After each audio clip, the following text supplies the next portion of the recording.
Welcome to the Ecommerce Coffee Break podcast. In today's episode, we discuss the benefits of selling on multiple marketplaces and how a unified e-commerce platform can be your secret weapon. Joining me on the show is Chris Timmer, CEO at Linnworks.com. So let's dive right into it. Hello and welcome to another episode of the Ecommerce Coffee Break podcast. Today we want to dive into the world of listings, inventory, orders and shipments, basically everything that every merchant has to deal with every day. And we want to find out how a unified commerce platform can be your secret weapon with dealing with all of these. Joining me on the show today is Chris Timmer. He's the CEO of Linnworks.com. He has more than 30 years of experience in sales, marketing and supply chain software. He leads the company's strategy and operations, driving innovations across sales, marketing and development. So let's welcome Chris to the show. Hi, Chris. How are you today? Hi, Claus. Thank you for having me. Chris, a lot of brands start in the first place with their own store, website, start selling there. And then obviously Omnichannel is a big topic and also recommended to sell on every marketplace and channel that is out there. Tell me a little bit about the benefits of selling on multiple marketplaces. Yeah, when you're a brand or you're a seller, you want to get to where your customers are. And that is any good organization wants to do. They're going to go find out where their customers are and they're going to go and engage with them. And I think when we find a lot of our customers, when they're looking to expand their business and looking to continue to grow and solidify kind of the strength of their business, they look at multiple marketplaces. They may start with one. You may be starting with Amazon or you're leveraging Shopify or something like that. But we feel like they've got to continue to reach out to more and more customers. They have the ability to do that. And this interconnected platform that we enable through Linnworks allows customers to find where their proper customers are, depending on what they might be. Like if I'm an automotive seller, right? eBay is really, really big in that. That's a huge market for them. We're a partner with eBay and we're actually a preferred partner with eBay, but that's a channel that they can leverage. And so part of our platform is how do we connect more effectively with all the different marketplaces so that our sellers and our brands have the ability to go where their customers are and continue to expand their business and not think about having to do that with a one-off type of business process. It's all seamlessly integrated within the business flows that we have within the platform. Okay. I want to take one step back and dive a little bit into the challenges, risks, and downsides of selling on these multiple platforms. If you're starting a new business or you're brick and mortar and venturing in the world of online, obviously the tech that is involved is overwhelming. Give me a couple of examples what merchants struggle the most with. Yep. Some of it is just the order fulfillment and the inventory management. I would say from our platform, that's what we see as some of the biggest challenges.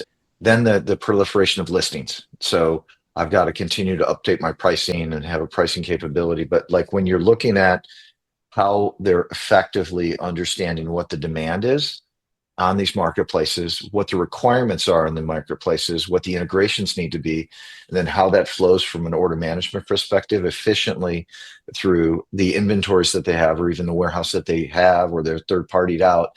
These capabilities from a platform perspective, Linnworks, to give you a little bit of background, Linnworks is an e-commerce commerce operations platform doing order management, inventory management, listings, warehouse management, forecasting. It's kind of, I would say, the back end stuff that people look to do, not the selling and not the financial management, but it's all the rest of the nuts and bolts that take place when I want to get to my customers and have them have the right experience and get the right orders in place. So I think some of the challenges that our customers find is when I'm dealing with multiple marketplaces is what are the requirements? What are the integrations that need to take place? What are the expectations? And how do I make sure that I have the proper inventory available to be sold, as well as understand how I get a customer experience through that channel that allows my customers to come back? What we hear as a common theme from our sellers is, I want recurring sales. Whatever you might be selling, I want recurring sales, which means I got to go back to the customer experience.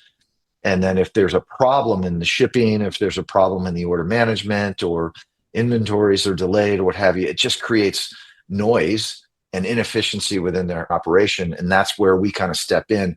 We create that efficiency in the operation while being connected to all the different marketplaces and the idiosyncrasies that are associated with that. hmm Let's touch on the different parts of it. Start with listings. Obviously, maintaining listings on multiple platforms is a total pain in the neck. How do you help with that? It is. And part of it is understanding kind of so we have a listings technology that integrates seamlessly with the rest of our product as well as with the marketplaces to ensure that when I need to make updates, I'm doing that seamlessly. I'm doing it hmm efficiently. A lot of these marketplaces, you might be selling hundreds of products on these marketplaces and trying to update your pricing and what have you. And from a listings perspective, gets really, really cumbersome. We automate that process through the technology we deploy, which allows you then to scale and be efficient. hmm It's kind of I want to get to everybody, but how do I do it in a way that doesn't cause me to make mistakes, to have bad experience, and actually be costly for because I either overrun my inventory or I carry too much inventory. And that's the other piece of this is how do you get your inventories balanced effectively based on demand, which falls into the forecasting piece and allows us to kind of see what's happening within your marketplaces and gives you that visibility and that intelligence to manage those complexities, which I'll tell you, this is a complex business, this e-commerce business. It's not getting simpler. So our mission statement is, and our vision is to make selling easier. And so as I look at that, it's a very simple statement, but really it's like, how do you take out the waste? How do you take out the inefficiencies? What would be a manual process? How do you automate that? hmm How do you bring in AI to help you do that more effectively? And that's been part of all of our development capabilities or our roadmap and our vision from a product perspective. No, makes perfect sense. It's a complicated business, and there's more and more puzzle pieces coming to the game with new players, changing algorithms, changing platforms. Yeah. When it comes to forecasting and inventory, and you just mentioned AI, is that something that you use? Because I think that's very, very complex to forecast because no one wants to oversell or outsell whatever they have, because then you definitely lose customers. How do you manage that? So we have a forecasting capability that leverages the data, the information, historical trends, and what have you to help you make better decisions with that. AI is Mhm. part of our development innovation that we're building into our platform holistically, and Mhm. AI can affect those areas of the forecasting capabilities. And as we continue to advance the product, because we will always continue to advance the product, AI is going to play a role in a lot of our technology, not only the forecasting piece. Mhm. Tell me, how does a day-to-day job of a store manager look like using your system? Where's the starting point? It all comes down to what's your role. So we have the size of our customers are anywhere from a very, very small organization that, one person is doing everything. They're looking at their Mhm. orders on a daily basis, then they're allocating them. That's automated that allocation. They're printing the shipping tags and they're executing and bundling it up and doing it themselves to organizations that have multiple functions, whether you're in the warehouse, whether you're managing the order management capabilities, or whether you're working with the shipping. It all depends on the size of the organization, kind of how you Mhm. interact. One of the ways we try to enhance our user experience is that we want as many people as we possibly can within an organization to get value out of what we do. So based on functional roles, how do we create value for that individual so that their job becomes easier?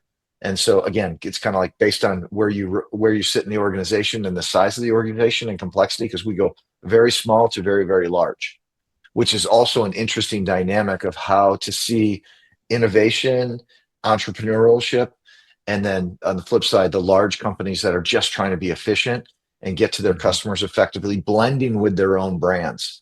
Again, it's an exciting area of our industry. I've been in supply chain for the last 30 years, and I would say this is moving faster and continues to move faster than any other area of the supply chain that I've been involved in the past, which is with my tenure and my age, it's pretty good. It keeps me young. Makes two of us. Give me an example of a onboarding process for a new client, maybe a small, medium enterprise doing, I don't know, 5 million or something like that. How does that look in real life? Yeah, our implementations will sit down with you, will understand the needs that you have. That's usually scoped out on the front end. When we go through implementations, again, depending on the complexity of your business, it can take anywhere from a few weeks to a couple months. But really, within a short period of time, you're up and running. and you have the ability to kind of execute effectively. And then we have, this is maybe a little bit different nuance for our businesses.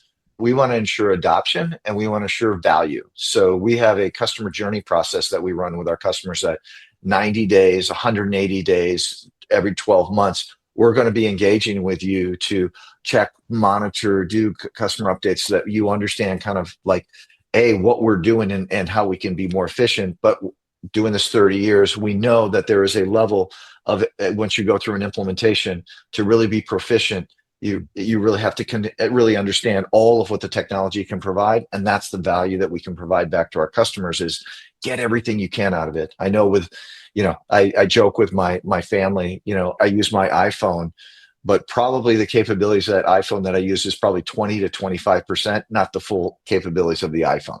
So you have to understand technology and what it can do for you to truly get the value out of it. And that's what we're trying to ensure, that our customers get value. So really, between a few weeks and a couple months, depending on complexity, you're going to come on board and we're going to wrap ourselves around you to make sure that you're successful. Mm-hmm. The success of being a omnichannel seller and using tools around that is obviously how many platforms can you connect with. Tell me a little bit about the APIs that you provide and give me some examples. We have APIs into probably 150 different marketplaces at this point. So from Amazon to eBay to TikTok to, we're bringing on Temu this year. Just a plethora of these integrations and these APIs that we've got that we maintain and monitor, right? So that's the other aspect of this. Some of the complexity is, how do I stay connected in the way, because their requirements change on an annual basis, sometimes with some of them on a quarterly or biannual basis. I mean, we're looking really, consistently across all of these channels that the requirements change. So we need to be able to be agile enough to be able to address that. For 90% of our sellers sell on Amazon. So if Amazon makes a change to something, we better make sure and take care of that and take care of it effectively, so that they can continue to thrive as an organization. And we see that with scale, right? So we've got an interesting customer that was looking to scale their business globally, which is another aspect of this. You've got all these marketplaces that they're dealing with. It's a company called Life Interiors. It's a UK-based furniture retailer. And they've got warehouses in the US, they've got warehouses in the UK, in Germany, even in the Far East. And so what they were looking to do is, how do I connect across all of these channels and across all of these geographies at the same time as a furniture retailer with multiple inventories? And so they put our platform in place, which was really critical because they needed the network. They needed what we call the ecosystem to be in place to be able to do that effectively. And they reduced order processing time by 40%. It's great. I love when customers measure this stuff because it's really important. They reduced order processing time by 40%. They decreased their discrepancies by 25%, and they cut their overselling by 30%. So part of it is to efficiency. Part of it is to actual cost, right? I don't want to oversell. I want to reduce my inventories. I want to keep just the level of inventory I need. If I have too much carrying costs, that's a lot of cash flow that you need into your business. A lot of these companies, as they're growing through their growing pains, need to be cognizant about kind of how all that works. And we work very effectively with a lot of our customers to be able to do that and help them with those challenges. Mm-hmm. I think specifically with shrinking profit margin, it's important to optimize every part of your business, because otherwise it becomes really, really difficult. And I think you gave a good example how complex it can be. It's not only one country, not only the US. You can be selling in multiple countries and multiple warehouse, and becomes really complex. How do you deal with brands that approach you that have in-house built solutions and are not like on a standard platform like Shopify? In many ways, the same way. So it depends on the capabilities that they're looking for. If they have in-house solutions, if they have their own website, their brand themselves, kind of thinking about our platform as a platform, it's an ecosystem that's connecting into all of these capabilities. Mm-hmm. It functions in the same way. So if I've got my own brand, I'm selling on my website. You had mentioned earlier the omnichannel situation. And that really comes down to the complexity of the marketplace, because we have customers that are not only selling through their own website, through marketplaces, through aggregators, but also brick and mortar. We're seeing strategies around to enhance my brand online. I'm going to put a brick and mortar store in a certain geography. And we've had customers that have seen their online sales go up dramatically every time they drop a store in a geography. So there's these evolved business strategies, again, which makes this really exciting and intellectually challenging that, you wouldn't have thought that, right? 5, 6, 10 years ago, you're thinking about brick and mortar stores like, wow, do we really have to sell online? Is that really a channel for us? And it becomes this part of their business. And now you have companies that are doing the opposite. They're doing brick and mortar, not to sell more in the brick and mortar, but to actually sell more online, it's just great. It's business evolution. That's why a free enterprise system is so good. No, absolutely. It's totally surprising. I was sort of coming full 360 back to having a brick and mortar store, but from a complete different angle, from a business that started as an online business. So that's definitely exciting times. Is there any kind of homework that a merchant or that a company, a brand needs to do before they can get started? Yeah, I think understanding your own processes is always really good. Understanding where your challenges are from an order management standpoint, from an inventory management standpoint, what are those, identifying and kind of mapping all of that is good homework. I think the other area that we find is really critical because we find certain success factors for our customers when they really get, I would say, efficient in leveraging the marketplace strategies. What we find is most of our high performing customers internally, their own high performance, are customers that are selling on more than 5 channels. So if I'm solely selling on my website, I can only get to this many customers. But if I expand out, and usually it's strategically, where do you think your customers are going to be? How do you, do a market analysis on those that you're trying to touch and understand? That's another piece of this that's really critical. Back during COVID, the whole e-commerce mushroom cloud came, and it just opened up the marketplace dramatically. And you're well aware of that. What's happened is that now the competition has become really competitive. Anybody that could find something could sell it online, and people were buying, right? Now it's become, how do I become professional at it? How do I become a professional entrepreneur? What is the business plan I have?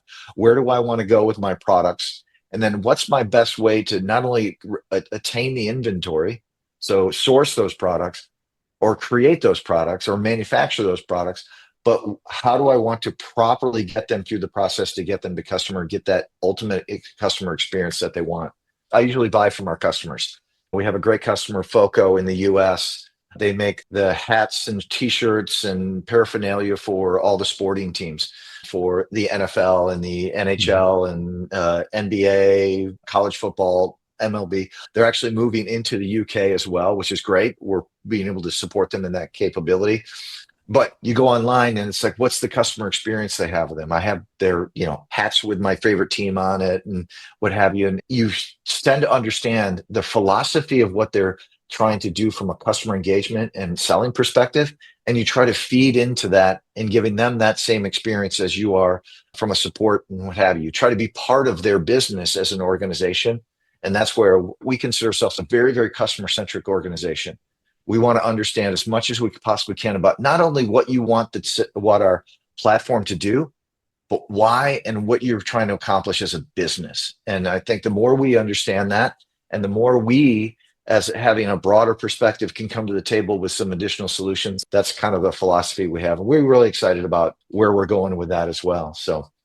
Yeah, I totally understand that, because a solution that you provide to your clients is a major, if not the most important pillar of a business. If this does not contribute to the business, then you're in trouble. So I think you become not only a supplier, you are an initial key part of this whole business at the end of the day. Yeah. Tell me a little bit about the pricing structure. How does that work? Well, from a pricing perspective, it is really dependent on kind of the modules you need and your capabilities to adopt those. And so it's based off of volume, based off of complexity of the usage. So we were talking about IMS, OMS, WMS, forecasting, listings. Each one of those has a pricing structure based on the amount of volume we're going to use that. Mm-hmm. So it's a usage-based model that gets locked in. You get a price for a period of time that is locked in. And so it's not user-based. So one of the things, and here's a philosophy that may counteract some of the marketplace, but I believe this: as a SaaS provider, you want as many people to use the technology as you possibly can, because what happens is they're getting value, and your job as a software provider is to provide value. So we don't charge by seat license or by user, because we want whoever wants to be in the system, come on in, get in, use it, get value out of it, even if it's just visibility. And so it is largely volume based and that kind of thing. Okay, no, that makes perfect sense. Very cool. Before our coffee break comes to an end, is there anything that you want to share with our listeners that we haven't covered yet? We've spanned everything. I would say at the bottom line is that, our organization was designed to create software that enable that seller, whether you're a large seller or whether you're a small seller, to completely optimize your commerce operations. We're behind the scenes. We're the ones that kind of do the hard work. The software does the hard work that nobody else sees: the order management, inventory management, warehouse management, all those things, forecasting. It's the intelligence behind the rest of the things that occur. Marketplace, the engagement with the customer. We're the stuff that helps you take care of the rest. And we kind of like that. That's our spot. And, ultimately we want to partner with our customers and help them grow. We talk about, as an organization, we talk about how wonderful it is to watch a customer grow. And so we take pride in that, because we know that there's, in some form or fashion, we've helped that, or we've enabled that to occur. And that gives us satisfaction. And our team thrives on watching that, seeing that. Every month we have a customer come in and share their experience for the broader company. So we have a session that basically says it's a customer spotlight. And we ask them all kinds of questions. What's going well? What's challenged? What would you like us to do more? And that kind of thing. And it's been just great. And that's probably our most well-attended sessions, but we thrive on that. Yeah. So we want to be our partners with our customers, and we want to provide them more capabilities and leverage all the innovation that we possibly can to do that. Yeah. Having an in-person meeting with one of your customers, I think that sounds like fun. And it is. Yeah, it is. Absolutely. Cool. Chris, where can people go and find out more about you guys?